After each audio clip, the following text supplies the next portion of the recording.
Ketika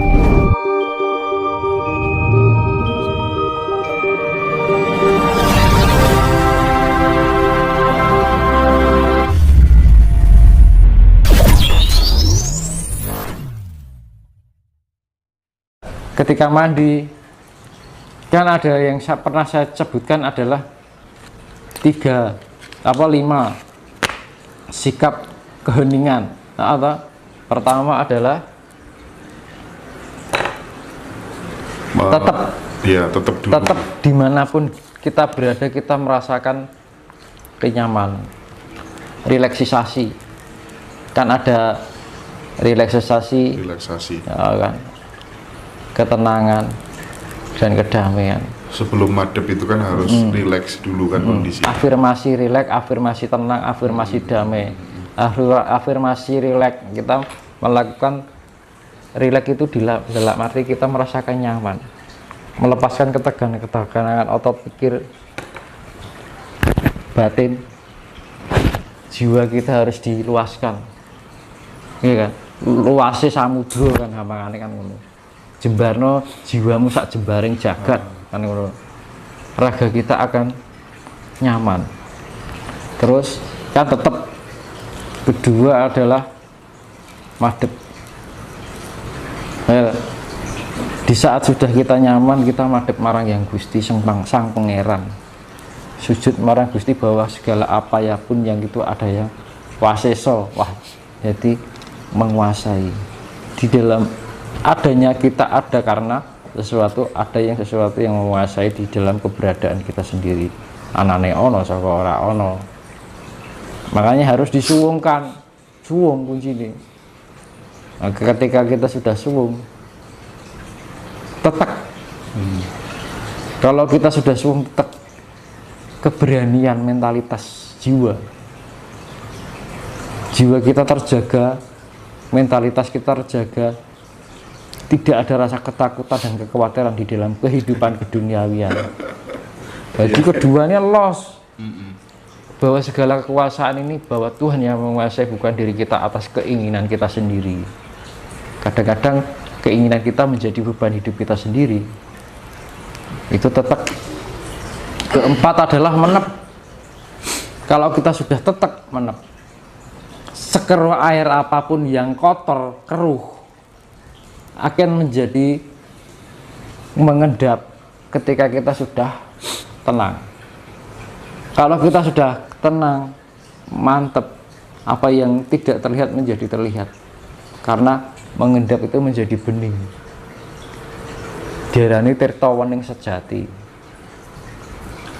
Siap. Kelima, kalau sudah bening, mantep, itulah kebenaran Tuhan yang sejati. Itu loh kuncinya. Iya. Kalau orang sudah telaten bisa menjalankan itu, segala sesuatunya itu tidak ada yang tidak bisa dilihat. Hijab terbuka ya Mas. Namanya membuka hijab itu tadi, kebenaran Tuhan.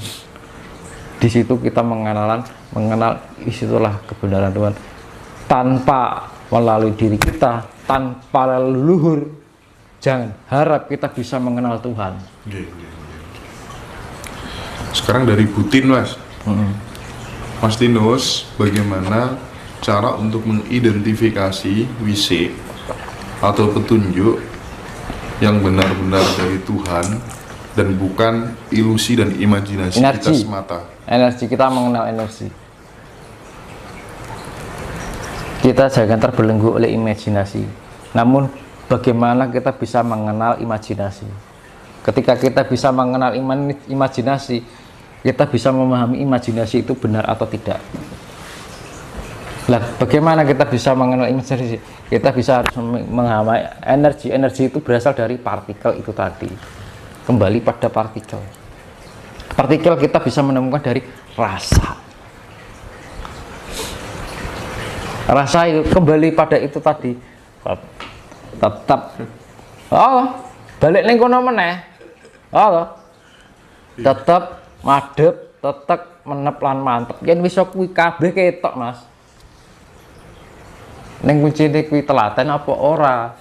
Kuwi lho. Kadang-kadang kan kalah karo hubune kadonyan. Kan ngono. Keduniawian iki yang membelenggu karena enak sekali gitu. Rasane surga dunya rasane enak tenan gitu. Ning ya kuwi, ning kan enake secara fisik.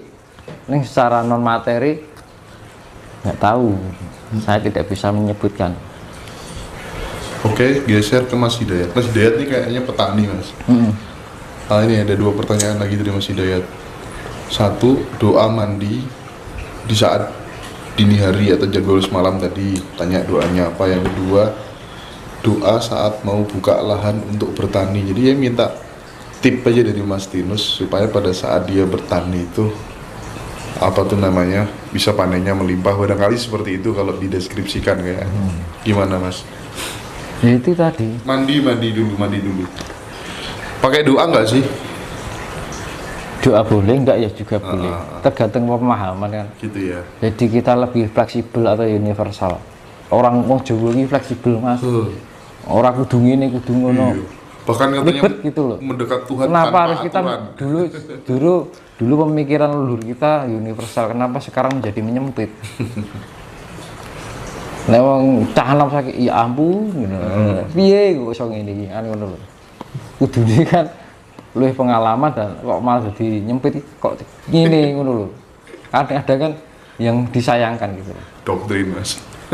Ya urusan doktrin ora iki urusane kono mburang udeng aku kan ngono. Iya. Kita nggak mau tahu kan gitu loh. Yang penting kan Gusti Allah kan. Ya. Ini ya seperti yang saya bilang.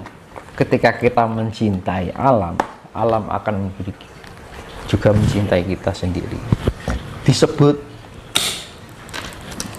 aku ki sayang karo kowe, aku tanpa dirimu juga nggak ada aku. Aku tidak bisa hidup tanpamu. Ngono wae cukup. Siap, Bos. Kuncinya ngono. Ketika kita bisa mendaling merasa itu, yo wis. Ya kalau Intinya dihormati gini akan loh. kembali menghormati. Aku tidak bisa hidup tanpa dirimu. Wes doa gitu aja nggak usah. Namun kita benar-benar mendalami secara rasa naluri yang sangat dalam. Sebenarnya lubuk hati yang paling dalam. Dongo nganti 1000 ping 100 ping wis. Ngene rasa ning nyogok ning ati percuma, Mas. Percuma ya. Ngono lho. Satu ucapan bisa menjadi sejuta harapan gitu. Iya toh? Satu lagu bisa menentukan masa depan. Lah, sip. Cara ini Mas Hidayat lagi nih, tanya terus Mas Hidayat ini. Cara sehat, cara agar organ tubuh tetap sehat meskipun jadi perokok berat. Otak. Sip. Ngono jawab langsung loh. Saya ini loh, Mas. Ngerokok ya. Itu mengeluarkan hormon pelega. Wong lagi ngelukis gini sih, lagi mumet di AC atau pikirannya, wah baju leran sih, tak ngelonggar kayak otak pikir, udah cek pus. Mesti wong lagi mikirin ngerokoknya banter, Mas. Setahu saya orang yang umurnya 100 tahun lebih, 120, rokoknya itu banter sekali. Betul. Dan kedua adalah humoris. Suka ketawa, suka bercanda, dan slow, kalem, bahasa Inggrisnya, calem. Ngono. Berarti kalau kadang-kadang gini, orang yang berhenti merokok malah bahaya, karena terbiasa tersupport dengan hormon pelega yang harusnya mersupport dirinya, akhirnya gara-gara takut, ditakut-takuti nanti gini. Kadang-kadang merasa sesek karena ketakutan, mungkin terbawa pikiran lain karena keadaan ekonomi, keadaan terlalu berat, akhirnya apa, merokok menjadi suatu permasalahan gitu loh.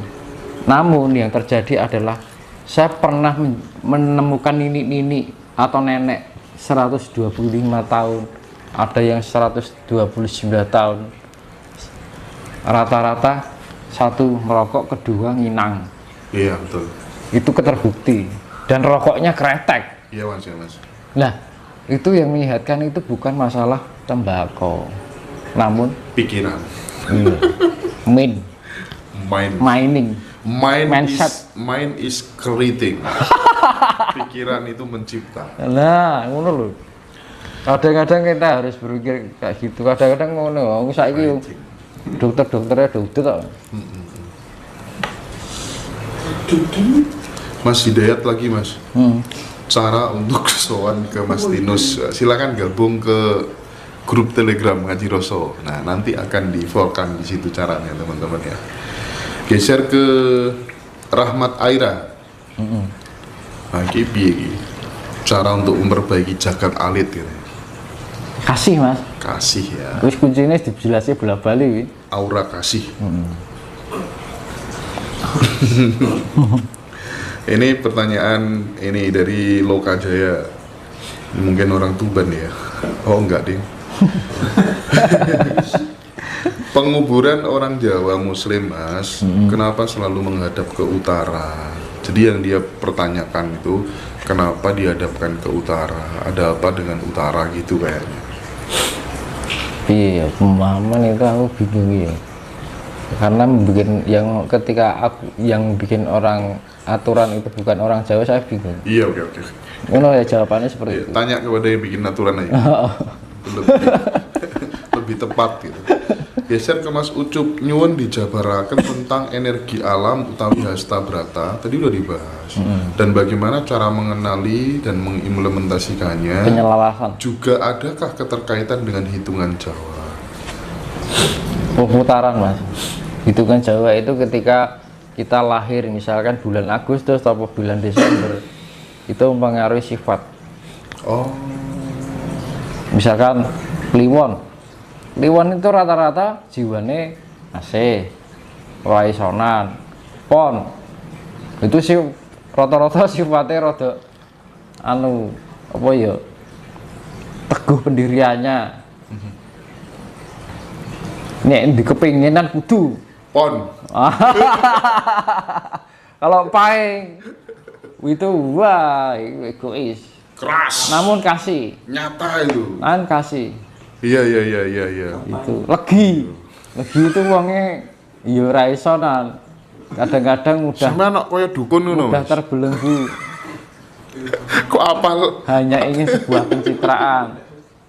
Macam-macam Mas. Iya. Kadang lahirnya siang, lahirnya malam, lahirnya pagi itu beda sifatnya. Gak bisa karena terpengaruh hawa itu tadi. Oke. Karena terkontaminasi dengan suhu. Detik, jam, hari, bulan, putak kan terpengaruh dengan suhu putaran bumi. Cara ilmiahnya seperti itu. Golongan darah itu pun juga pengaruh yang berkaitan dengan DNA. Sekarang dari Mas Bagus, apakah benar Mas, jika kita mempunyai ilmu warisan leluhur itu, kita harus menggunakannya karena jika tidak itu bisa mempersulit kita sendiri? Sinkronisasi Mas. Kalau kita berikan suatu anugerah antara unsur yang merah dan biru seharusnya menjadi sama-sama biru. Kalau kita misalkan gini, wadahnya itu belum tertata padahal ionnya itu sama, jadi harus ada sinkronasi antara non material dan material, antara fisik dengan non fisik, antara jiwa dan raga. Kan? Kalau tidak ada kesinkronan antara non fisik dan fisik, itu akan cenderungan kepala pusing, pikiran kacau, tidak ada kestabilan. Nah, diperlukannya adalah meditasi. Kita harus menyelaraskan, karena aku pernah mengalami hal seperti itu. Ketika ionisasi dari leluhur kita menyatu di dalam kita, wadah kita juga harus diselaraskan dengan ionisasi itu sendiri. Itu nek ora iso nanti akan bertolak pikir, akhirnya menjadi suatu kebingungan emosional. Itu kuncinya. Lanjut Mas Bagus lagi. Sekian lama saya merasakan setiap awal tanggal bulan mulai muncul sampai dengan bulan purnama atau bulan mati, badan ini rasanya panas dari maghrib sampai dengan sebelum tengah malam. Minta tolong, ada apa sebenarnya? Ya itu tadi, kembali pada itu, harus ada penyelarasan antara non fisik dan fisik.